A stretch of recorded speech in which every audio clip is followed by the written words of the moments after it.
आज मी तुम्हाला एक अशी गोष्ट शिकवणार आहे की जे तुम्हाला प्रत्येक वाक्याला सुस्पष्टतेची धार देणार. म्हणजे काय? तर तुमच्या विचारांना प्रभावी बनवेल आणि तुम्हाला एक उत्तम वक्ता किंवा लेखकाच्या दिशेने नेणार. शब्दांमध्ये ताकद असते, पण त्यांना योग्य जागी ठेवण्यासाठी विरामचिन्हाची गरज असते. जर तुम्हाला योग्य ठिकाणी थांबला जर तुम्ही योग्य ठिकाणी थांबले, योग्य ठिकाणी सुरुवात केली, तर तुमचे प्रत्येक वाक्य तुम्हाला इंग्रजी बोलण्यासाठी सक्षम करतील. ओके. मग तुम्हाला इंग्रजी बोलायची असेल तर हा व्हिडिओ शेवटपर्यंत पहा, कारण आज शिकवलेली प्रत्येक गोष्ट तुम्हाला तुमच्या यशाकडे एक पाऊल पुढे नेणार. तयार आहात ना? चला तर मग आज शिकूया विरामचिन्हे म्हणजेच पंक्च्युएशन, अद्भुत प्रवास जो तुमचं भविष्य घडवू शकतो. चला सुरुवात करूया आजच्या क्लासला. Hello everyone, I hope you are having a fantastic day. I am Nyamurti, your spoken English coach, and you are watching Jisda Spoken English Academy. If you are new here, don't forget to like, subscribe and share this video to get daily English updates on my videos and my chapters. Let's dive into today's lesson.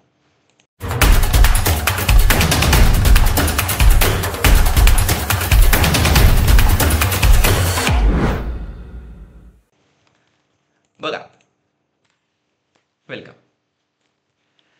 तर मग आजचं जे motivational quote आहे ते आहे, do something wonderful, people may imitate it. हे Albert श्वेसनिगरने सांगलेलं motivational quote आहे. Okay.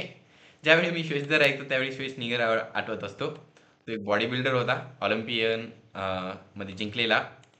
Body बिल्डिंगचे ते मिस युनिव्हर्स जे असते ना, तसं मिस्टर युनिव्हर्स म्हणून पण असतो, त्याच्यामध्ये तो जिंकलेला होता. तो नाव आठवत असते. पण आजचं मोटिवेशनल कोट खूप महत्वाचं आहे, जे की आहे, do something wonderful, people may imitate you. हे तुम्हाला कळून यावे म्हणून एक वाक्य सांगतो मी. करा काहीतरी खास, ठेवा वेगळा ध्यास, तुमच्या मागून चालतील जगाचा पावलांचा प्रकाश. ठीक आहे.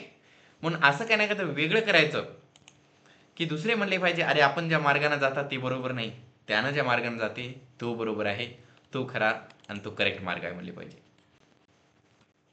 तर मग आज मी तुम्हाला पंक्च्युएशन हा टॉपिक शिकवणार आहे. पंक्च्युएशन म्हणजे विरामचिन्हे. ओके.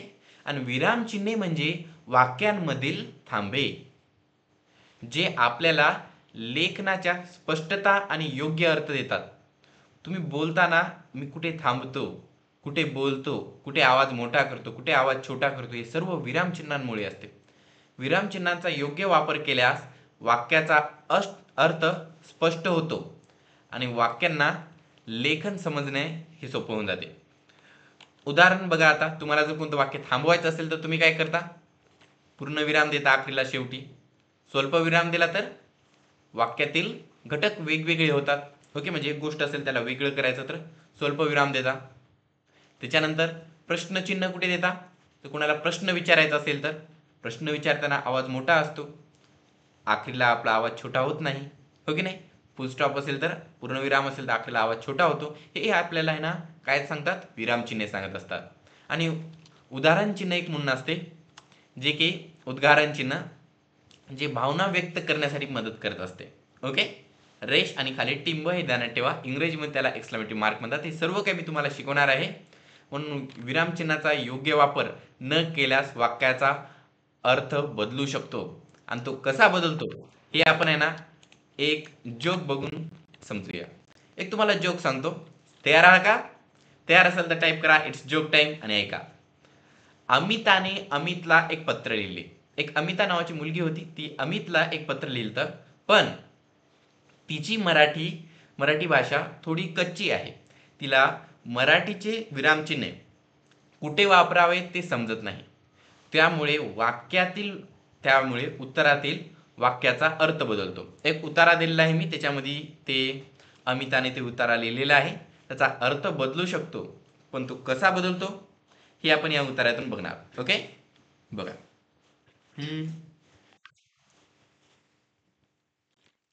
तयार आहात तुम्ही? JOKE joke. बघा, तर आता मी तुम्हाला बरोबर विरामचिन्हे वापरले तर उतारा कसा बनतो ते सांगतो. बरोबर करेक्ट विरामचिन्हे वापरत आहात आपण. प्रिय अमित, तुमची आठवण येते. माझ्या मैत्रिणीला काल मुलगा झाला. आजीला दम्याचा त्रास होता. कुत्र्याला आज 4 पिल्ले झाली. मामाला दाढी करताना ब्लेड लागली. वहिनीला दवाखान्यात ऍडमिट केले. बकरीला 1000 रुपयात विकले. आत्याला नमस्कार, आपली अमिता. ह्या वाक्यामध्ये काही चूक आहे वाटते का? या उतार्यामध्ये काही चूक आहे वाटते तुम्हाला? एक, अमितला पत्र लिहिलेलं आहे. तिचं आयुष्य कसं सुरू आहे, कोणकोणत्या घटना घडलेल्या आहेत, काय चांगल्या गोष्टी घडल्या, काय खराब गोष्टी घडल्या आयुष्यामध्ये, या सांगले. जराशाने 4-5 वाक्यामध्ये तिनं सांगले. ओके, बरोबर आहे. आणि असं पत्र आपण सर्वजण लिहित पण असता. असे मेसेज सांगत असता की असं असं घडलं पप्पा मम्मी म्हणून आयुष्यामध्ये, हे आपण सांगता. पण हे बरोबर विरामचिन्हे वापरले तर असं सांगत असता. चुकीचे विरामचिन्हे वापरले तर अर्थाचा अनर्थ होऊन काय घडते ते बघा. आता आता या उतार्यामध्ये चुकीचे विरामचिन्हे वापरले. प्रिय अमित, तुमची आठवण येते माझ्या मैत्रिणीला. काल मुलगा झाला आजीला. दम्याचा त्रास होता कुत्र्याला. आज 4 पिल्ले झाली मामाला. दाढी करताना ब्लेड लागली वहिनीला. दवाखान्यात ऍडमिट केले बकरीला. 1000 रुपयात विकले आत्याला. नमस्कार, आपली अमिता. ही अमिताभ बच्चन झाली, हो की नाही? बघा, पहिले प्रिय अमितच्या इथे कॉमा होता, तो दिला नाही. डायरेक्ट मैत्रिणीच्या नंतर फुल स्टॉप दिला, म्हणून पूर्ण वाक्य एकदाच म्हणायचं असते. ते वाक्य बनलं, प्रिय अमित, तुमची आठवण येते माझ्या मैत्रिणीला. नंतर काय झालं वाक्य? काल मुलगा झाला आजीला. दम्याचा त्रास होता कुत्रा. आणि 4 पिल्ले झाली मामाला झाली. दाढी करताना ब्लेड लागली वहिनीला. दवाखान्यात ऍडमिट केले बकरीला. 1000 रुपयात विकले आत्याला. हे काय 1000 रुपये? ठीक आहे. नमस्कार, आपली अमिता. हे बरोबर पत्र आहे का? आता सांगा बरं. असं पत्र असलं पाहिजे. म्हणून अशा मिस्टेक व्हाव्या नाहीत, म्हणून तुम्ही जे विरामचिन्हे असतात ना, ते करेक्ट यूज करायचे असतात. ओके. शब्द जोपून बोला, ते तलवारीसारखे असतात. योग्य जागी फुलं आणि चुकल्यास घाव देतात. म्हणून जर बरोबर ठिकाणी नीट बोललं नाही तर मग काय होते? हे माणसं दुसरे असे हसायला लागतात तुमच्यावर. जसं हे हसायला बघायचं, पोट दुखू हसायला. ठीक आहे. ओके, तर मग आपण सुरुवात करूया. आज मी तुम्हाला आहे ना 4 टॉपिक सांगणार आहे, 4 पॉईंट सांगणार आहे. त्याच्यानंतर मग पुढील 4 जे की उद्याच्या क्लासमध्ये होणार. हा पंक्च्युएशन टॉपिक पार्ट 1 आणि पार्ट 2 अशा 2 भागामध्ये असणार आहे, कारण मोठा टॉपिक आहे. आज मी पहिला भाग सांगणार आणि उद्या दुसरा भाग. तर मग सुरुवात करूया. पिरियड, फुल स्टॉप, पूर्ण विरामला. तर मग हे तुम्ही खूप वेळेस यूज केलं आहे. प्रत्येक वाक्याच्या आखरीला फुल स्टॉप देतच असता. हे तुम्हाला रेड सिग्नल पण दिसतच असेल, जे रस्त्यावर खूप ठिकाणी दिसत असते. याचा पर्पज, फंक्शन आणि युजेस म्हणून मी अशा 3 भागामध्ये सांगलेले आहे. पर्पज म्हणजे असतो हेतू काय आहे, तुझा इथे येण्याचा हेतू काय आहे. ओके. कसं असते माहिती आहे का? गाडी चालवताना मागे मी एकदा कार शिकत होतो, कार चालवायचं. ओके. कार चालवायचं शिकवताना ते मागून बाजूला जे इन्स्ट्रक्टर होते माझे शिकवणारे, ते म्हणले हॉर्न वाजव प्रत्येक वेळी. कारण शिकवत आहे ना, आता तसं तितके कोणी काय वाजवत नाही, पण शिकवत असताना ते हॉर्न वाजवायचा, सगळे रूल रेग्युलेशन त्याचं पालन करायचे म्हणत असतात. तुला ते पुढे जायचंय तर इतक्यादा हॉर्न वाजवत जा. मी काय केलं, पुढे गाडी होती, त्याच्यावर एक माणूस आणि त्याची बायको मागे बसली होती. मी हॉर्न वाजवत आहे, मला पुढे जायचं म्हणून. मी म्हणलो आता जाऊ का? ते म्हणले अजून वाजव 2 वेळेस. त्यांना कळायला नाही वाटते, ते बाजूला जाते. ठीक आहे, वाजवतो. अजून 2 वेळेस हॉर्न वाजवलो. ओके. पुन्हा वाजवलो. ते माणूस मागे बघून रागवायलाय, अरे इकडे बघून हॉर्न वाजतो का? त्याला वाटलं ते बायकोकडे बघून हॉर्न वाजवत आहे. पण तसं झालं नाही पाहिजे. ठीक आहे. पर्पज, हेतू काय आहे तुमचा, तो पहिल्यांदा स्पष्टपणे क्लिअर सांगायचा. ओके. नाहीतर बरोबर होत नसते. भांडाभांडी रस्त्यावरच्या खूप मोठे असतात. वर ते पाठी होती, शिकत आहे लेकरू म्हणून नाही ना ती निघून गेला असेल गाडीवाला. ठीक आहे. म्हणून इंडिकेट द, इथला पर्पज काय फुल स्टॉपचा? Indicates the end of a sentence or shows abbreviation. म्हणजे की वाक्य संपलेलं आहे, वाक्य थांबलेलं आहे हे दाखवण्यासाठी आपण फुल स्टॉप यूज करता, हा त्याचा हेतू आहे. हे काम काय करते? A small red light signalling a stop at the end of a statement.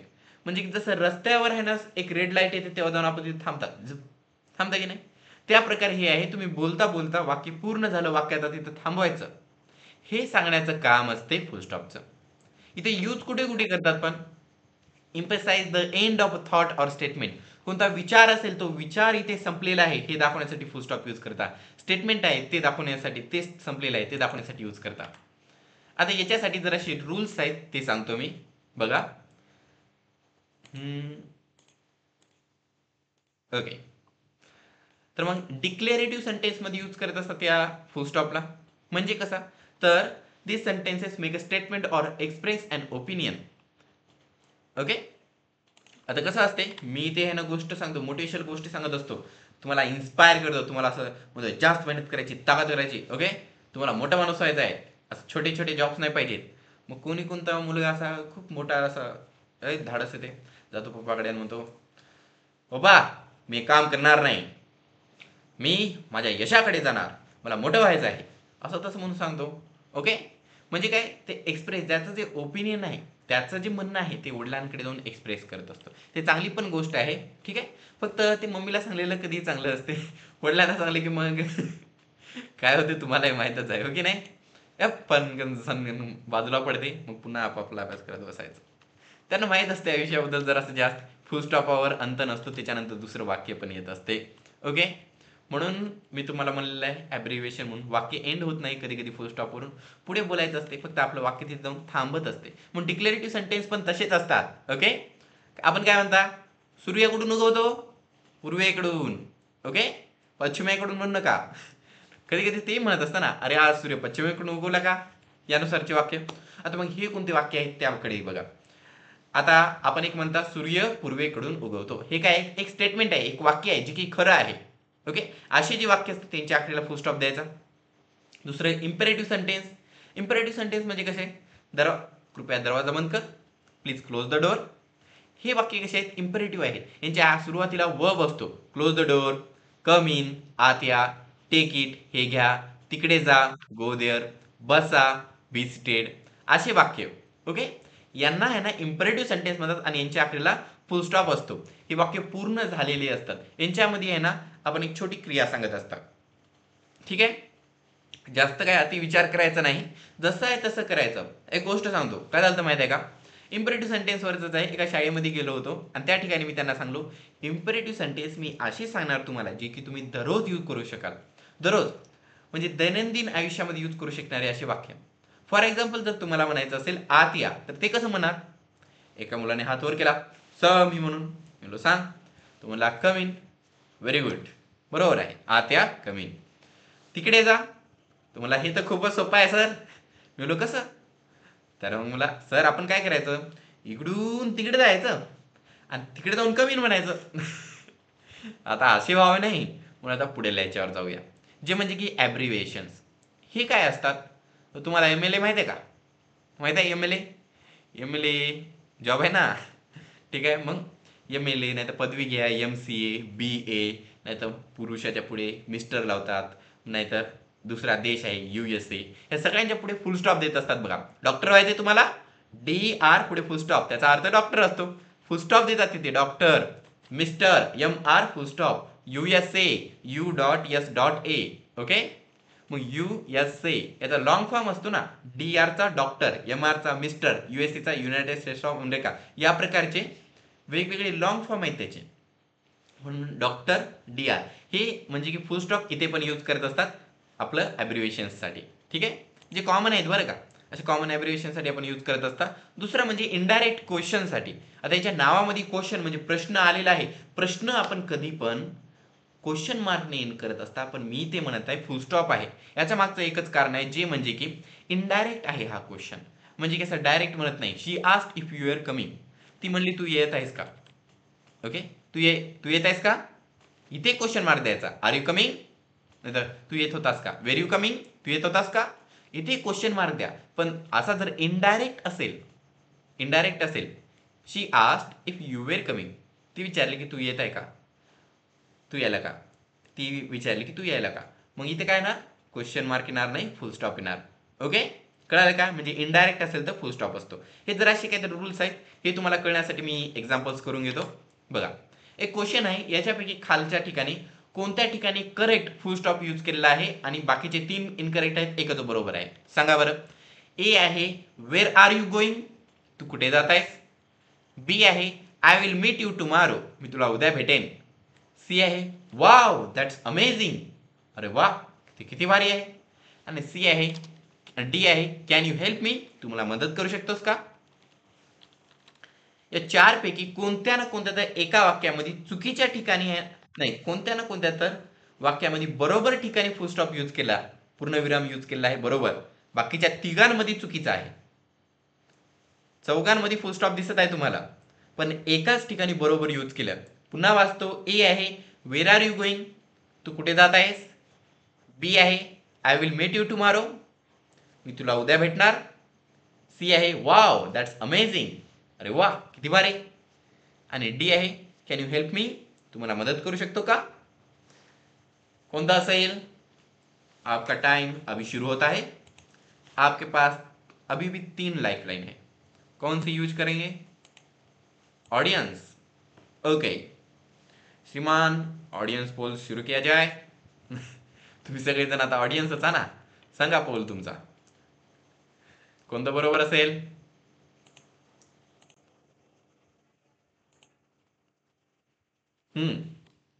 बघा, तर वेअर आर यू गोइंग, तू कुठे जात आहेस, हा प्रश्न आहे. तू कुठे जात आहेस, प्रश्नाच्या आखरीला क्वेश्चन मार्क असतो. हा इनडायरेक्ट पण नाही. त्यानं विचारलं की तू कुठे जात आहेस, असं आहे का नाही. हे डायरेक्ट क्वेश्चन आहे. तू कुठे जात आहेस, मीच विचारत आहे, म्हणून याच्या आखरीला क्वेश्चन मार्क असला पाहिजे. हे उत्तर नाही, चुकीचं आहे. कॅन यू हेल्प मी, तू मला मदत करू शकतो का, हा पण एक प्रश्नच आहे ना, म्हणून इथे क्वेश्चन मार्क येणार. हे पण चुकीचं आहे. वाव दॅट्स अमेझिंग, आता इथे तुम्हाला कळणार नाही कारण हे क्वेश्चन नाही ना, पण हे वाक्य एक्सक्लामेटरी सेंटेन्स आलं पाहिजे, म्हणजे सरळ रेष आणि खाली टिंब. रेश आणि टिंब हे कसं का, कारण ते तुम्हाला जितकी गोष्ट आहे ती असं एक्सप्रेस करता तुम्ही सडनली अमेज झालेले आहात त्यासारखं. वाव दॅट्स अमेझिंग, अरे वाह किती भारी. या दोघांमध्ये फरक आहे की नाही सांगा. आत ये, अरे वाह किती भारी, फरक आहे. नाही हेच वाक्य घ्या, आत ये, ए आत ये. ओके, मी जर तुम्हाला म्हणलो आत ये आणि दुसरं म्हणतो अरे आत ये आत ये, दोघांमध्ये फरक आहे. पहिल्यामध्ये हळू आत ये म्हणत आहे, दुसऱ्यामध्ये गडबड आहे लवकर ये म्हणत आहे, हो की नाही. मग त्या प्रकारचं हे गडबड वाक्य आहे. गडबड म्हणलं की एक्सक्लामेटरी सेंटेन्स, काय ना काय गडबड आहे इकडे. ओके, मग उत्तर तुमचं काय असणार. सर आता 3 चुकीचे होते, एकच राहिलं आहे. I will meet you tomorrow, मी तुला उद्या भेटणार. हे साधं वाक्य आहे, स्टेटमेंट आहे, मी तुला उद्या भेटणार असं सांगत आहे मी, म्हणून फुल स्टॉप आहे. आता तुम्ही हे ना तुम्हाला माहिती आहे का जपानमध्ये कसं असते माहिती आहे का. तिथे तुमचं काम जरी झालं ऑफिसमध्ये तरी हा चला आता निघून जाऊ असं म्हणता येत नाही. जोपर्यंत जो बॉस असतो तो उठून निघून जात नाही ना तोपर्यंत जाता येत नाही. आता बॉसच्या पहिले निघाला तर बॉस म्हणतो मी इथे इतका वेळ बसणार आणि तू उठून निघून जाणार, हा आराम करणार. ऑफिसमध्येच बसा, काही काम बी करू नका, उगं बसून राहा, काही फरक पडत नाही. पण बॉस उठेपर्यंत उठायचं नसते, असं आहे जपानमध्ये. ठीक आहे, म्हणून फुल स्टॉप पण तसाच आहे. मी म्हणल्याशिवाय तू थांबायचं नाही, काम करत राहायचं, बोलत राहायचं. ओके, फुल स्टॉप आला म्हणलं कीच वाक्य थांबते, नाहीतर थांबायचं नाही. चल तू थांबू शकतोस म्हणलं की फुल स्टॉप देऊन टाकायचं तिथे. ठीक आहे, आजची जी रायमिंग वर्ड्स आहेत ती खूप सोपे आहेत. आता बघा HAT हॅट, मग तुम्हाला एक मी स्पेलिंग विचारतो, सांगा बरं. रॅट, र ने सुरुवात झाली, र ला इंग्रजीतून आहे आर, म्हणजे RAT रॅट, आले की नाही. ठीक आहे, हे सांगा बरं. वॅट, व ने सुरुवात झाली, व ला इंग्रजीतून आहे डब्ल्यू, म्हणजे WAT वॅट. आता हे सांगा. टॅट, ट ने झाली म्हणजे TAT टॅट, म्हणजे हे खूप सोपे आहेत. Hat, mat, pat, sat, rat, bat, lat, fat, tat, vat. Okay, it is very easy. I just want you to memorise all of this sentences. हे रायमिंग वर्ड्स आहेत, ते तुम्हाला शब्द पाठ करण्यासाठी खूप मदत करतील. बार बार एका वहीवर लिहायचे आणि 10 शब्द दररोज पाठ करायचे. हे शब्द जर तुम्ही दररोज पाठ करत गेले तर तुमची वोकॅब्युलरी खूप मजबूत बनणार आणि रिव्हिजन करायला सोपे आहेत, कारण यांचा उच्चार सेम आहे. तुम्हाला स्पेलिंगवर तितकं भर देण्याची गरजही पडणार नाही. अर्थ फक्त बार बार म्हणून आतापर्यंत जसे शब्द पाठ केले तसे करायचे. एक शब्द 20-30 वेळेस म्हणायचा, पाठ होऊन जातोच. बघा, आता तुम्ही फुल स्टॉप पूर्णविराम तर बघला, कॉमा बघायचा आहे. ठीक आहे. आता मग कॉमा मध्ये इथे बघू शकता तुम्ही की मी 3 गोष्टींबद्दल सांगितलेलं आहे. एक आहे separation of idea, uses in writing आणि रोल्स इन क्लॉजेस. म्हणजे तुमचे जे आयडिया विचार आहेत त्या विचारांना सेपरेट करण्यासाठी कॉमा यूज करता. रायटिंग लिहिणे आहे त्याच्यामध्ये यूज करत असता आणि क्लॉज जो असतो त्याच्यामध्ये यूज करता. या तिघांमध्ये फरक काय आहे? तर मग आयडिया म्हणजे विचार. आता मी ते बोलत असतो, सांगत असतो, माझे वेगवेगळे आयडिया असतात. अरे हे करायचं, अशा पद्धतीने अभ्यास करायचा, अशी मजा करायची, एवढी मारायची, नाही तर प्लॅन असते बघा. ओके. इथून जायचं या बँकमध्ये, या बँकमध्ये जाऊन म्हणतं शांत राहायचं.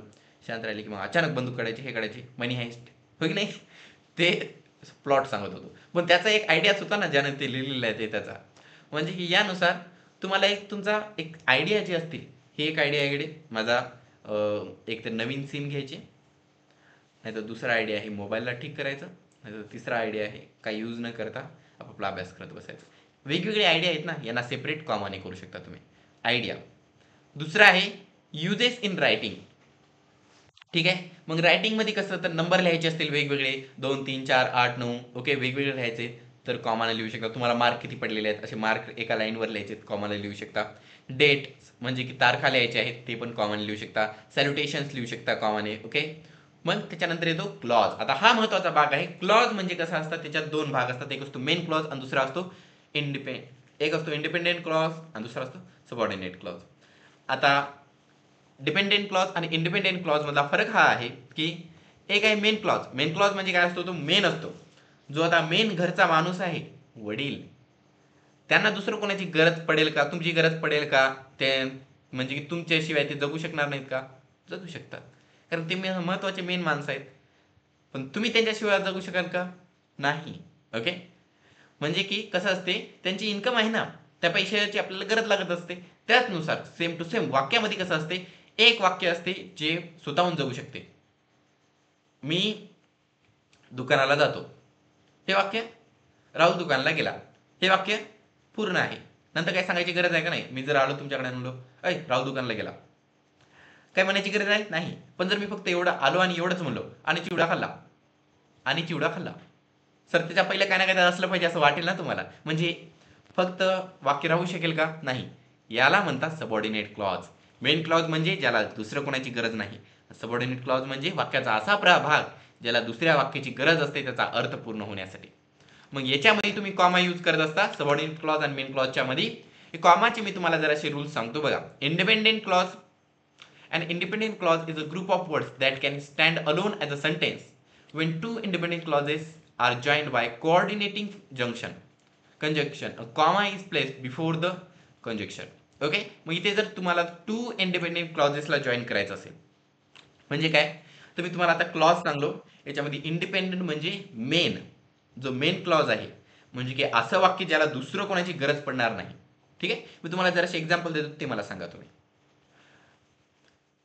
राहुल शाळेला जातो, मेन क्लॉज आहे की सबऑर्डिनेट आहे, 1 किंवा 2.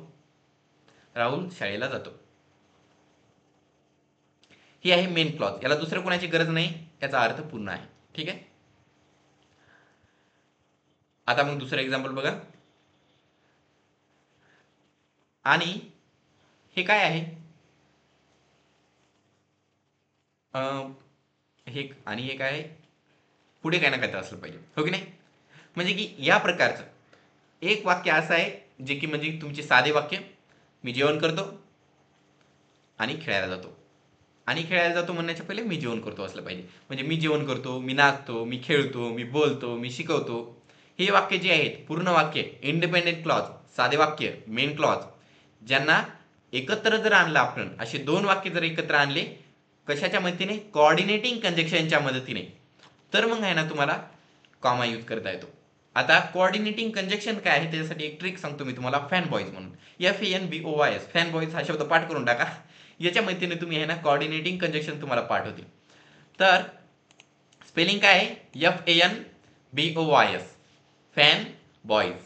मग काय असते माहिती आहे, F फॉर, नंतर A and, N nor, B but, O or, Y yet, S so. इथे तुम्ही बघू शकता हे जे फॅन बॉयज लिहिलं आहे याच्यामध्ये एफ म्हणजे फॉर, ए म्हणजे अँड, एन म्हणजे नॉर, बी म्हणजे बट, ओ म्हणजे ऑर, वाय म्हणजे येट, यस म्हणजे सो. मग for, and, nor, but, or, yet, so. एक गोष्ट ध्यानात ठेवा की यांच्या बिफोर म्हणजे पहिले येतो comma. For comma for, comma and, comma nor, comma but, comma or, comma eight, comma so. म्हणजे यांच्या पहिले कॉमा येत असतो, नंतर येत नाही. एक एक्झाम्पल घेऊन सांगतो तुम्हाला. इथे एक वाक्य आहे, I want to go for a walk but it started raining. मला आहे ना, मला वॉकला जावं वाटले पण पाऊस पडायला लागला. मला चलायला जावं वाटले पण पाऊस पडायला लागला. हे एक वाक्य आहे, I want to go for a walk comma but it started waiting. FANBOYS, B for but, हो की नाही. मग बटच्या पहिले इथे तुम्ही कॉमा यूज केला, हे बरोबर आहे. कधी कधी काय करतात विद्यार्थी, I want to go for a walk but it started waiting raining, बटच्या नंतर यूज करतात. तसं नाही, कधी कोऑर्डिनेटिंग कंजक्शनच्या पहिले यूज करायचं. दुसरे एक एक्झाम्पल बघा, she studied hard so she pass the exam. सोच्या पहिले कॉमा यूज केलेला आहे. खालच्या वाक्यात she studied hard so she pass the exam. काय असते माहिती आहे का, हे वाक्य कन्फ्यूज करत असतात कारण दुसरे पूर्ण वाक्यच आहेत. आणि इट स्टार्टेड रेनिंग आपण असं म्हणत असतात, I wanted to go for a walk but it started raining. आणि हे इम्पॅक्ट पुढे वाटते, हो की नाही. I want to go for a walk but it started raining. मला चलायला जावं वाटलं पण पाऊस पडायला लागला. असं इम्पॅक्ट वाटतं, हो की नाही. सस्पेन्स तयार होत असते. पण ग्रामरमध्ये ते चुकीचं आहे. बट पहिल्यांदा येत नाही, नंतर येते. हे वाक्य असं म्हणते, I want to go for a walk but it started raining. मला चलायला जावं वाटले पण पाऊस पडायला लागला. म्हणजे पणच्या पहिले आहे ना स्पेस द्यायचा असतो, पणच्या पहिले कॉमा द्यायचा असतो, बटच्या पहिले कॉमा द्यायचा, सोच्या पहिले कॉमा द्यायचा. ठीक आहे, कळालं का. म्हणजे की जे कोऑर्डिनेटिंग कंजक्शन फॅन बॉईज आहेत यांच्या पहिले कॉमा द्यायचा, एवढी गोष्ट ध्यानात ठेवा. हे जर असे एक्झाम्पल सॉल्व्ह करायचे आणि हे सॉल्व्ह करण्यासाठी एक क्वेश्चन विचारतो बघा. Choose the sentence with correct comma placement. खालीलपैकी कोणत्या वाक्यामध्ये बरोबर ठिकाणी कॉमा यूज केला सांगा. I was tired but I finished my homework, A आहे. नंतर B, I was tired but I finished my homework, हे आहे B. I was tired but I finished my homework, हे आहे C. I was tired but I finished my homework, हे आहे D. वाक्य काय इथे, I was tired but I finished my homework. मी थकलेला होतो पण मी माझा गृहपाठ पूर्ण केला. कोणता आहे सांगा, सांगा लवकर सांगा. चार पैकी बरोबर कोणता असणार बघा. आता ज्यांनी ए म्हणलेलं आहे ते चुकीचं आहे, कारण बटच्या नंतर येत नाही, पहिले येते म्हणून तुम्हाला सांगलो, हो की नाही. कोऑर्डिनेटिंग कंजक्शनच्या नंतर नाही, पहिले येत असतो. ज्यांनी डी म्हणलं, आयच्या नंतर लगेच कसा येणार कॉमा. ओके, आय, मी थकलेला होतो पण मी माझा गृहपाठ पूर्ण केला. हे चुकीचं वाक्य आहे ना. हे बोलताना भीती वाटली की म्हणतात मी थकलेला होतो तरी गृहपाठ पूर्ण केला. मी शाळेला येत होतो सर पण कुत्र्यानं गृहपाठ उठवून नेला.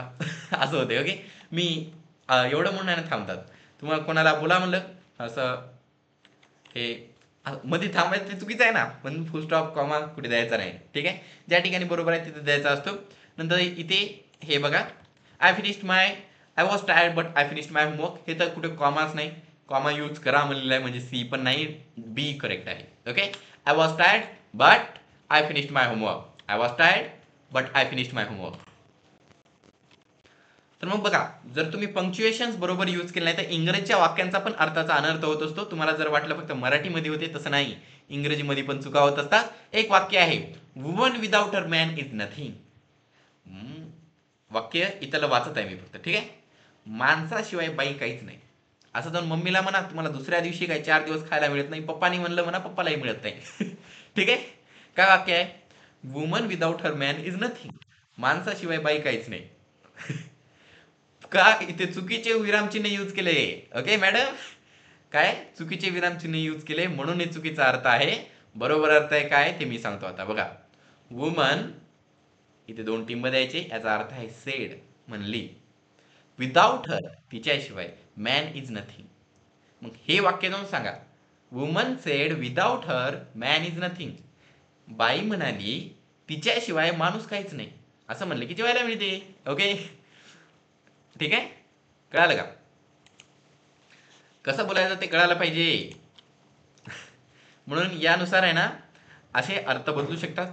कुठे कोणते आहे ना विरामचिन्ह यूज केले, बरोबर आहेत की नाही, चुकीचे आहेत का, हे करेक्ट आहे ना विचार करत राहायचा. हे बघा नवरा बायको, या बिचाराला खायला मिळालं नाही, खूप दिवस झाले. ओके, याच्याच बद्दल बोलत आहे. माझा क्लास केला नाही ना.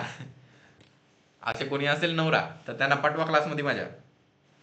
इंग्रजी आली खायला मिळते. म्हणून तिसरा यायला सुरुवात करूया. त्याला म्हणतात सेमी कॉलन. सेमी कॉलन काय काय करतो तर तो क्लॉज जो आहे त्याला कनेक्ट करायचं काम करतो. आताच मी तुम्हाला सांगलो क्लॉज म्हणजे काय असतो. डिपेंडेंट, इंडिपेंडेंट असे क्लॉज असतात, म्हणजे की मेन आणि सबऑर्डिनेट क्लॉज. हे ना दोन जे क्लॉज आहेत use to connect independent clauses, या दोन क्लॉजला कनेक्ट करण्याचं काम करतात. फंक्शन करते ब्रिज बिटवीन रिलेटेड थॉट्स, म्हणजे की दोन रिलेटेड थॉट्स आहेत, विचार आहेत जे की एकामेकाशी संबंधित आहे, तर त्यांना आहे ना एकत्र करण्याचं काम करतो सेमीकॉलन. नाहीतर helps to maintain fluency in writing, म्हणजे की लिहिण्यामध्ये आहे ना तुम्हाला फ्लुएन्सी तयार करण्यासाठी. आता याला जरा डिटेलमध्ये बघूया.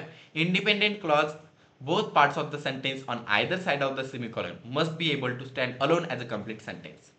आताच मी तुम्हाला सांगलो बघा की दोन इंडिपेंडेंट क्लॉजला एकत्र करायचं असेल तुम्हाला कशाच्या मदतीने, कोऑर्डिनेटिंग कंजक्शन, जसं की फॅन बॉयज, फॉर, ये, ऑर यांच्या मदतीने, तर मग तिथे कॉमा यूज करायचा. पण तुम्हाला कोऑर्डिनेटिंग कंजक्शन यूज केलं नाही तर मग तुम्ही काय करायचं माहिती आहे का, तर तुम्ही सेमीकॉलन यूज करायचं. दोन इंडिपेंडेंट क्लॉजेस येणार, त्यांच्यामध्ये सेमीकॉलन येणार. इथे एक गोष्ट ध्यानात ठेवा, नो कोऑर्डिनेटिंग कंजक्शन म्हणजे FANBOYS, no coordinating conjunction use करायचा नाही. फॅन बॉयजला यूज द्यायचं नाही इथे. ओके, कळालं? रिलेशनशिप बिटवीन क्लॉजेस काय आहे इथे, two clause must have close relation और कनेक्शन इन थॉट, म्हणजे इथे जे दोन वाक्य म्हणत आहात त्यांच्यामध्ये काय ना काय संबंध असला पाहिजे, नाही तर त्यांच्या विचारांमध्ये संबंध असला पाहिजे. ठीक आहे, या दोघांमध्ये काय ना काय कनेक्शन असलं पाहिजे. राहुल दुकानला जातो, राहुल चिवडा खातो, हे पूर्ण वाक्य आहेत ना. बघा, राहुल चिवडा खातो, राहुल दुकानला जातो, हे पूर्ण वाक्य आहे. या दोन्ही वाक्यांना मला एकत्र सांगायचंय, राहुल दुकानला जातो, राहुल चिवडा खातो, मध्ये सेमीकॉलन द्यायचं. पण जर असं लिहिलो, राहुल दुकानला जातो, कॉमा आणि राहुल चिवडा खातो, दोन्ही पूर्ण वाक्य आहेत आणि लिहिलो त्याच्या पहिले कॉमा दिलेला आहे. ठीक आहे, मग अशा पद्धतीने तुम्ही काय करू शकता की कोऑर्डिनेटिंग कंजक्शनचा यूज करून कॉमा द्यायचा. ते जर यूज करायचं नसेल, कॉमा यूज करायचा नसेल, तर सेमीकॉलन यूज करायचं. डायरेक्ट सेमीकॉलन द्यायचा आणि अँड हे काही यूजच करायचे नाही. डायरेक्ट सेमीकॉलन द्यायचं दोन वाक्यांमध्ये, ते कनेक्ट होऊन जातात. पण त्याच्यामध्ये काय ना काय कनेक्शन असलं पाहिजे. राहुल दुकानाला जातो, राहुल चिवडा खातो, या दोन वाक्यामध्ये कनेक्शन काय, पोरग राहुल तोच करायला ना काम ते. Unlike comma, semicolons are use without coordinating conjunction. For, and, nor, but, or, yet, so यांचा यूजच करत नाही. याच्यामध्ये कन्फ्युजन आहे ना आपण दूर करायचं. अवॉइड कन्फ्युजन विथ पिरियड्स, म्हणजे पूर्णविराम आणि सेमीकॉलन यांच्यामधलं कन्फ्युजन दूर करा. while a period can also separate independent clauses, a semicolon shows a stronger connection between them. म्हणजे की दोन वाक्य इंडिपेंडेंट क्लॉज असतील त्या दोघांना एकत्र आहे ना त्यांना सेपरेट करण्याचं काम फुल स्टॉप पण करतो. ठीक आहे, जर एक वाक्य म्हणलो राहुल दुकानला जातो, फुल स्टॉप, राहुल चिवडा खातो, असं लिहू शकता, कारण पॅराग्राफमध्ये तसेच वाक्य असतात. पण सेमीकॉलन काय देतो, सांगतो की त्या दोन वाक्यांमध्ये कनेक्शन आहे, स्ट्रॉंग कनेक्शन आहे, आणि मग ते कनेक्ट असणारी वाक्य असतील तर सेमीकॉलन लिहायचं असतो. हे सांगायचं काम आपल्याला तो करतो. आता याचे एक्झाम्पल बघा. I have a big test tomorrow, I can't go out tonight. ठीक आहे, म्हणजे की मला उद्या एक खूप मोठी परीक्षा आहे, मी आज रात्री जाऊ शकत नाही. आता आज रात्री बाहेर जाऊ शकत नाही कारण काय, उद्या एक्झाम आहे. या दोघांमधलं कनेक्शन आहे ना, की आज बाहेर जाऊ शकत नाही कारण उद्या एक्झाम आहे, म्हणून इथे कॉमा दिला. She loves reading novels, her brother prefers watching movies. ठीक आहे, म्हणजे की या दोघांमध्ये तिला नॉवेल वाचायला आवडते, तिच्या भावाला पिक्चर आहे ना बघायला आवडते. कनेक्शन काय, तिनं इकडे शी आणि इकडे हर, तिच्याबद्दल बोलता ना आपण. ओके, तिच्याबद्दल माहिती घेता, विसरू नका. ध्येय काय आपलं, शी, तिने हे ध्येय आहे. ओके, या वाक्यामधलं कनेक्शन सांगत आहे मी, शी आणि इकडे हर.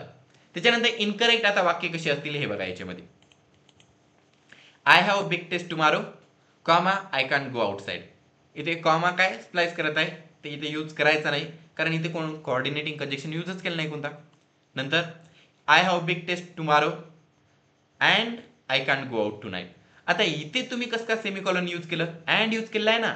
ज्यावेळी अँड यूज करतात त्यावेळी कॉमा यूज करायचा, कारण तो कोऑर्डिनेटिंग कंजक्शन आहे. Fan boys, F for A for and use केला तर त्याच्या पुढे कॉमा यूज करा, सेमिकॉलन नाही. पण जर सेमिकॉलन यूज केला तर मग काहीच यूज करायचं. सेमिकॉलन यूज केला तर अँड यूज करायचं नाही, आणि कॉमा यूज केला तर अँड यूज करायचं. म्हणजे वाक्य बरोबर कसं असतं? I have big test tomorrow comma and I can't go outside, यानुसार. ठीक आहे, अशी वाक्य बरोबर आहे. तर तुम्हाला कळालं असेल, डोक्यामधलं कन्फ्युजन गेलं का? कळालं का? कळालं ना? फक्त दोन गोष्टी आहेत, कॉमा, सेमिकॉलन, यांच्यातला फरक सांगलो मी. ज्यावेळी सेमिकॉलन यूज करता त्यावेळी कॉमा यूज करायचा नाही, कॉमा यूज केला सेमिकॉलन यूज करायचा नाही. फक्त काय, सेमिकॉलनकडे पॉवर आहे. सेमिकॉलन दोन आहेत ना तिथे, कॉमाकडे तितकी पॉवर नसते, म्हणून त्याला दुसऱ्याची गरज लागते. ते म्हणते अरे मला मदत कर. कोणाला मदत मागते? मदत मागतो तो कंजक्शनला. कंजक्शन काय? इंजेक्शन आहे. ओके, येऊन इंजेक्शन द्यायचं. इंजेक्शन दिले काय ताकद येते ना, त्यासारखं. मग त्यालाच मला कोऑर्डिनेटिंग कंजक्शन आहे, जे की आपले फॅन बॉयज आहेत. फॅन बॉयज म्हणलं की आठवते F for A for and, okay, N for nor, असे फॅन बॉयज. मग आताचा क्वेश्चन बघा, हे क्वेश्चन सॉल्व्ह करा म्हणजे मला वाटेल की तुम्हाला एक कळालं. Choose the sentence with correct use of semicolon. Semicolon बरोबर कोणत्या वाक्यात यूज केलं? ए आहे I want to go for a walk but it started raining. B आहे I want to go for a walk it started raining.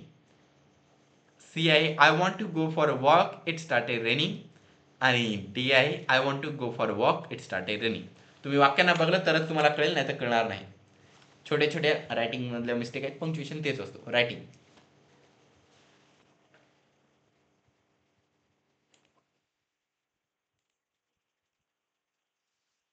Okay, बघा आता याचं उत्तर. तर ज्यांनी ए आन्सर म्हणलेलं आहे ते चुकलेलं आहे का? I want to go for a walk but it started raining. But use केला, कोऑर्डिनेटिंग कंजक्शन यूज केला, सेमिकॉलन नाही कॉमा यूज करायचा असतो, म्हणून ए चुकीचा आहे. ज्यांनी डी म्हणलं I want to go for a walk, semicolon नाहीच इथे. ओके, दोन टिंब दिले, टिंब आणि कॉमा असतात तर त्याला सेमिकॉलन म्हणतात, म्हणजे डी चुकीचा आहे, स्टार्टेड रेनिंग. नंतर ज्यांनी बी म्हणलेलं आहे I want to go for a walk it started raining, comma दिला तर बट यूज करा. ज्यावेळी कॉमा देतात त्यावेळी फॅन बॉयज पैकी एक शब्द आलाच पाहिजे, म्हणजे कोऑर्डिनेटिंग कंजक्शन पैकी एक शब्द आलाच पाहिजे. आणि सी आहे I want to go for a walk it started raining, हे करेक्ट आहे. ठीक आहे, तर मग बघा, माझ्या क्लासेसबद्दल माहिती देतो. आता नवीन वर्ष झालं आहे, नवीन वर्षाची नवीन सुरुवात, सर्वांनी इंग्रजी शिकवूया. तर इंग्रजीचे माझे क्लासेस असतात, 3 महिन्याचे क्लासेस आहेत. ओके, त्याची फीस आहे 3,000 रुपये. याची बॅच ऑनलाईन आहे, ऑफलाईन क्लासेस आता उपलब्ध नाहीत. ठीक आहे, ऑफलाईन क्लासेस माझ्या बॅचेस होत असतात समरमध्ये, पण ते बदलत राहते जागा. मी नांदेडला राहतो, नाही तर कधी पुण्याला, त्याच्यामुळे ठराविक नाही. ऑनलाईन बॅचेस आपले कधी वर्षभरातून पूर्ण वर्षभर सुरूच असतात आणि मी शिकवत असतो. मी हाताच्या 10 बोटावर तुम्हाला 10,000 वाक्यरचना कशा बोलायच्या त्या सांगतो. त्यासोबत आतासारखे ग्रामरचे टॉपिक्स खूप काही कंप्लीट करून घेतल्या जातात. तुम्हाला जर इंग्रजी भाषेमध्ये बोलताना इंग्रजी शिकायचं असेल, म्हणजे नक्की काय करायचं ते माहीत नसेल, ओके, इंग्रजी कळते पण बोलता येत नाही, शब्द उच्चारता येत नसतात, ओके, म्हणायचंय पण शब्द बाहेर निघत नाहीत, अडचण येत असते. पॅरेंट्स मीटिंगमध्ये तुम्ही गेले, मग तिथे तुम्हाला इंग्रजी बोलता येत नाही, बाकीचे इंग्रजी बोलतात, वेगळं वाटते. हे सर्व काही अडचण येत असेल तर माझं एक चॅनल आहे जिस्तास इंग्लिश अकॅडमी. यूट्यूब चॅनलचा QR कोड आहे, याला स्कॅन करून तुम्ही चॅनलवर जाऊ शकता, नाही तर यूट्यूबवर टाईप करा, तुम्ही चॅनलवर जा. तिथे जाऊन माझे व्हिडिओज बघा, जराशी तुम्हाला क्लासेसबद्दल माहिती मिळेल. आणि हा माझा नंबर आहे 84 87 24. हा व्हॉट्सॲप नंबर आहे, याच्यावर मेसेज करा आणि एक मला कॉल करा. मी तुम्हाला क्लासेसबद्दल पूर्ण माहिती देणार, कसं ॲडमिशन करायचं आणि क्लास कसा लावायचा. ओके, तर मग तुम्ही खूप वेळ झाला माझं ऐकलं, त्यामुळे तुम्हाला एक रिडल देतो. आजची रिडल आहे, I am the part of the bird that's nots in the sky, I can swim in the ocean and yet remain dry, what am I? It's riddle time, please answer it. मी पक्षाचा असा भाग आहे, अरे मी पक्षाचाच भाग आहे, जो की आकाशात नाही. मी समुद्रात पोहतो पण मी ओला नाही. मी पक्षाचाच भाग आहे पण मी आकाशात नाही. मी समुद्रात पोहतो पण मी ओला नाही. काय आहे सांगा?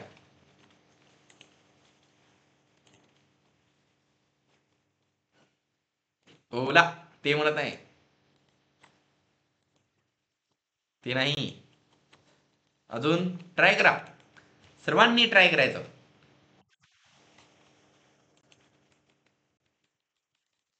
पॉज पण करू शकता. 5 4 3 2 1. ऐका,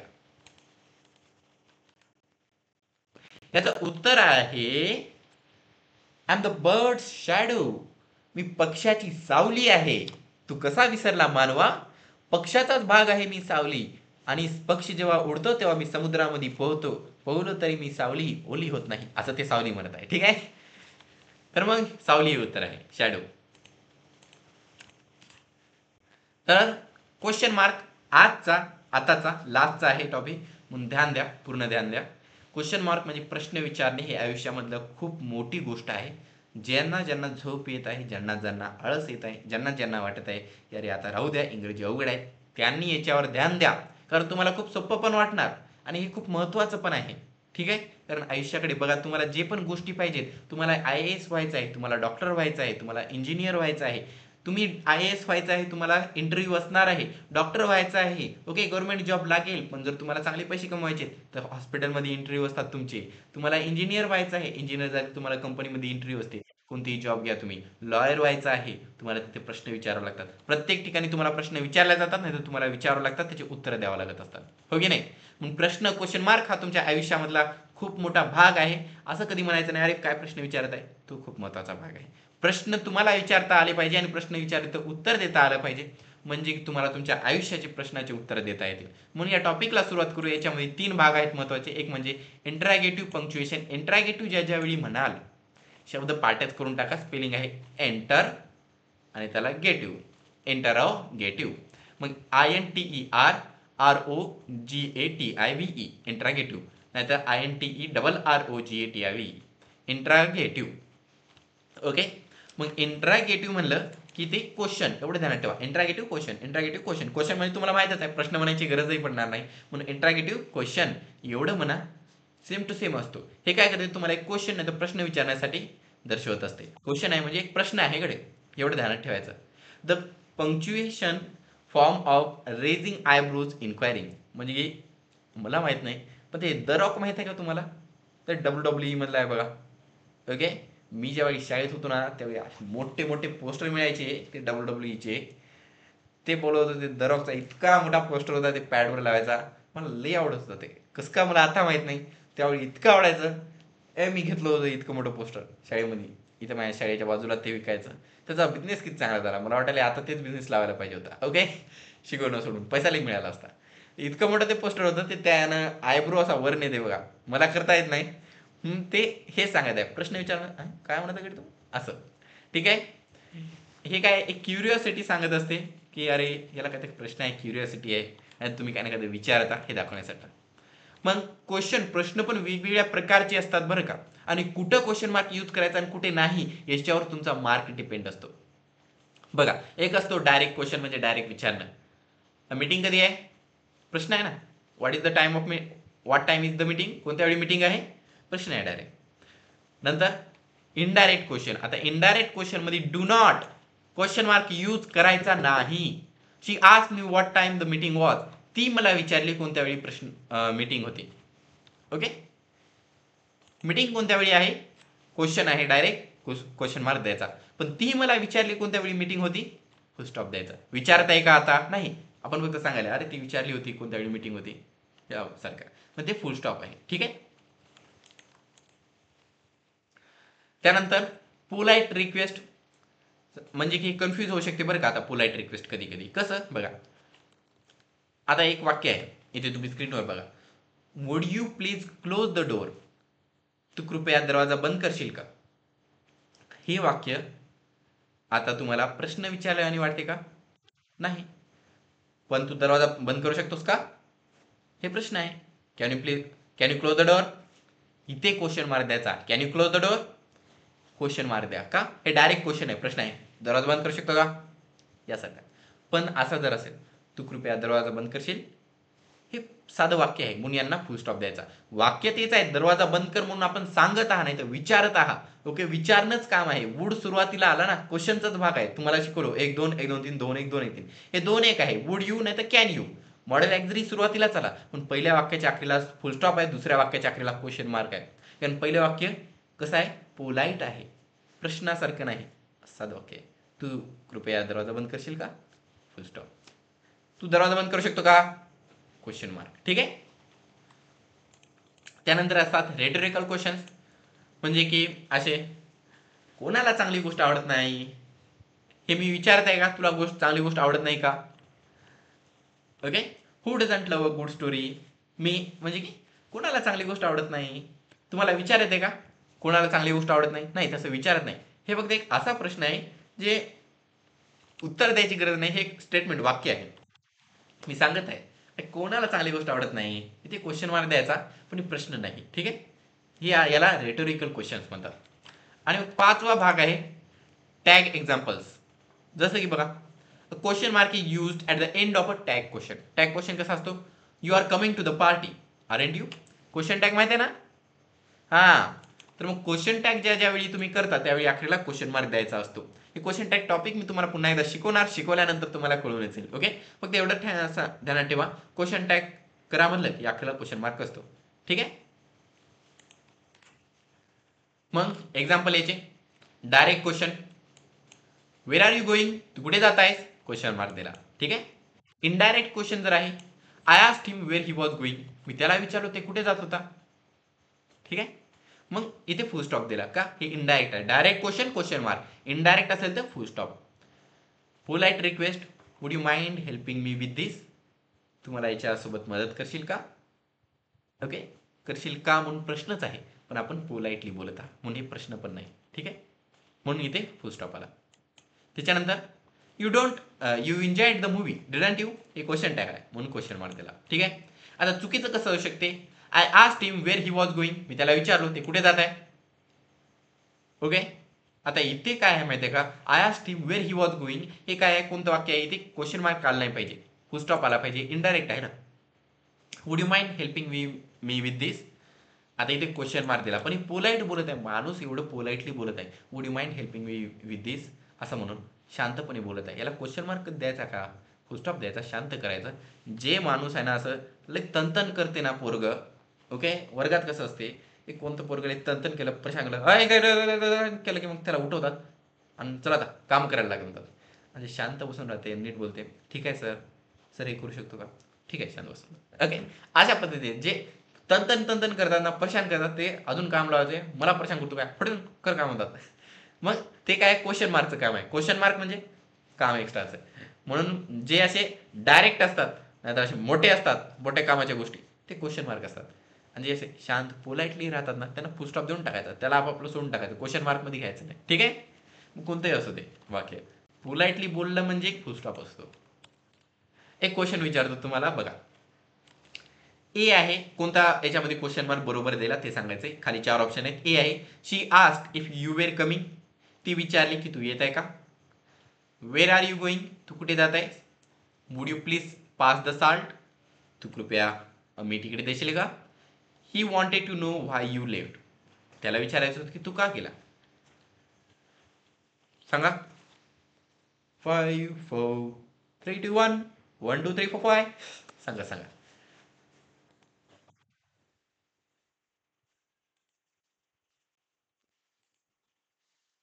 ऐका, उत्तर द्या.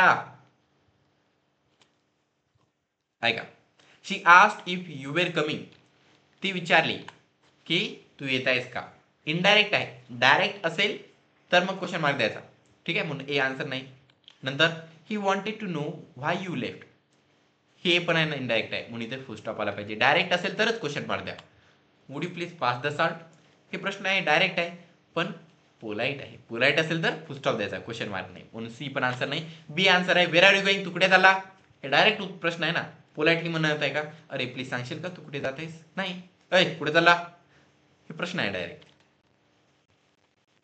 एक वाक्य आहे, खूप जण आता खूप ध्यान देऊन ऐकत आहेत. जर असं अजून मोटिवेट करायचं म्हणजे की तुमचा अभ्यासावर ध्यान लागेल म्हणून एक वाक्य सांगतो, ऐका.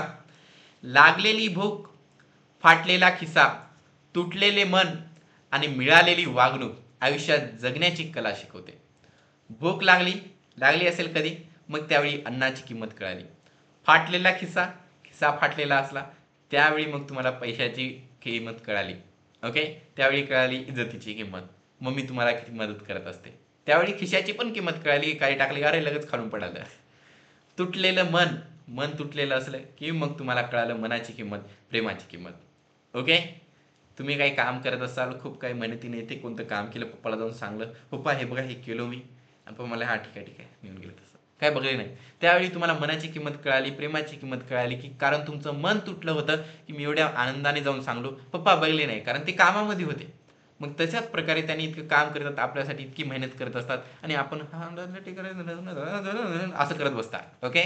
ध्यान देत नाही, गोंधळ करत राहता, नाहीतर मजाकमध्ये घेत असता. मग त्यांचं मन त्यावेळी जे तुटते ना, तसंच आपल्याला जे वाटते त्याच्यापेक्षा जास्तीत जास्त त्यांना त्रास होत असतो. या गोष्टीवर जरासा ध्यान द्यायचा, आणि मिळालेली वागणूक हे आयुष्यात जगणे शिकवते. वागणूक जी असते ती खूप महत्त्वाची असते, म्हणून पालकांनी त्याच्याकडे ध्यान देत जा. हे जे मोटिवेशनल कोट सांगतो मी मुलांसाठीच आहे, तुम्ही पण एका वहीवर लिहून घेत जा, त्यांच्या वहीवर येते त्यांना दररोज लिहित जा म्हणा. कारण बदलण्यासाठी माणसाला, सक्सेसफुल होण्यासाठी वर्ष महिना हे काय लागत नसते. ते बदलण्यासाठी माणसाला फक्त एक सेकंड नाही तर एक मोमेंट, एक क्षण लागत असतो, ज्याच्यामध्ये त्याचा विचार बदलला की ते माणूस आहे नाही सक्सेसफुल होतो, तो माणूस बदलून जातो. ठीक आहे. तर मग आजचा होमवर्क आहे, आज मी पंक्च्युएशन बद्दल जितकं सांगलेलं आहे ते पूर्ण पाठ करा. उद्याच्या भागामध्ये मी राहिलेला जो पंक्च्युएशनचा भाग आहे तो पूर्ण काही समजून सांगेल. ओके. एक मोटिवेशनल कोट आहे इंग्रजीमधून, जे की आहे, believe in your self and keep pushing forward even Wien others doubt you. जेव्हा दुसरे तुमच्या स्वतःमध्ये विश्वास ठेवा आणि पुढे जात राहा. जरी दुसऱ्यांनी तुमच्यावर शंका केली तरी घाबरू नका. याच्यासाठी एक आहे ना वाक्य आहे, जराशे ते सांगतो. स्वतःवर विश्वास ठेवा, पुढे चालत राहा. स्वतःवर विश्वास ठेवा, पुढे चालत राहा. संशयाच्या सावल्या मागे सोडून द्या. तुमची प्रत्येक पाऊलवाट यशाची कहाणी बनेल. तुमच्या आत्मविश्वासात तुमचं स्वप्न साकारेल. ठीक आहे. तर मग आजचे होमवर्क सांगतो मी तुम्हाला, जे आपला भाग असतो कन्व्हर्सेशनचा भाग, त्याचा टायटल आहे informal greetings and farewells. Greeting, farewell formal आणि इनफॉर्मल असतात. इनफॉर्मलचे कसे आहेत बघा. Hi Helen, how is it going? Fine, thanks. And about you? Just fine. Where are you off to? To the library. Where are you going म्हणलं नाही, where are you off to असं म्हणत. To the library. I have got a history exam next week and need to study.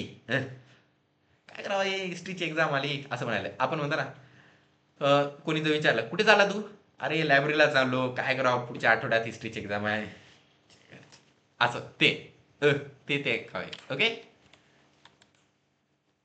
O no, well I shall see you later then. Good luck. Thanks, see you later. म्हणजे formal आणि informal मध्ये खूप फरक असतो. आता मला क्लासमध्ये तितकं इन्फॉर्मल बोलता येत नाही. ओके. पण मित्रांसोबत येते बोलता येते, जमते. मग त्याच पद्धतीने तुम्ही कुठे इंटरव्ह्यूला गेले तिथे फॉर्मल बोलायचं असते, पण नंतर कलिग सोबत इंटरव्ह्यू लागल्यानंतर, जॉब लागल्यानंतर इन्फॉर्मल बोलावं लागेल ना इंग्रजीतून, मग ते इन्फॉर्मल बोलायचं असते. त्यामुळे आजच्या कन्व्हर्सेशनवर एक व्हिडिओ बनवा, हे माझ्या सर्वांना विनंती आहे. दररोजचे दररोज मी तुम्हाला दररोज एक कन्व्हर्सेशन देत आहे, तुमच्यासाठीच आहे. या व्हिडिओ जो बनवत राहायची, तुमचीच प्रॅक्टिस होणार. त्याच्यासोबत एक डिक्शनरीचे शब्द आहेत 451 ते 460. हे नंबर मी तुम्हाला एक 4000 शब्दांची एक डिक्शनरी आहे, सिद्धार्थ सरांची डिक्शनरी आहे, त्याचं नाव आहे गटवाड डिक्शनरी म्हणून. त्याच्यामध्ये 4000 शब्द आहेत, त्याच्यातले 451 ते 460 वरचे 10 शब्द दिलो. त्याचे अर्थ आणि उच्चार त्या डिक्शनरीत आहेत. हे प्रत्येक वाक्य सिंपल प्रेझेंट टेन्सचं आहे. याला तुम्ही 35 वाक्यांमध्ये कन्वर्ट करू शकता आणि 12 काळांमध्ये. म्हणून तुम्हाला हे वाक्य खूप सोपे होतील, आणि वर्ब लागेच बाजूला असतो म्हणून कन्वर्ट करायला सोपे होणार. पाठांतराला आणि प्रॅक्टिसला खूप चांगले वाक्य आहेत, म्हणून याचा सराव करत राहा दररोज. ठीक आहे. इतकं सांगतो आणि आजच्या गोष्टीला सुरुवात करतो. It's story time. Please listen. Ignore the haters is the title of today story. A group of frogs were traveling through the forest when two of them fell into a deep pit. When the other frogs saw how deep the pit was, they told the two frogs that there was no hope left for them. एका वेळी काय झालं माहिती आहे का, तर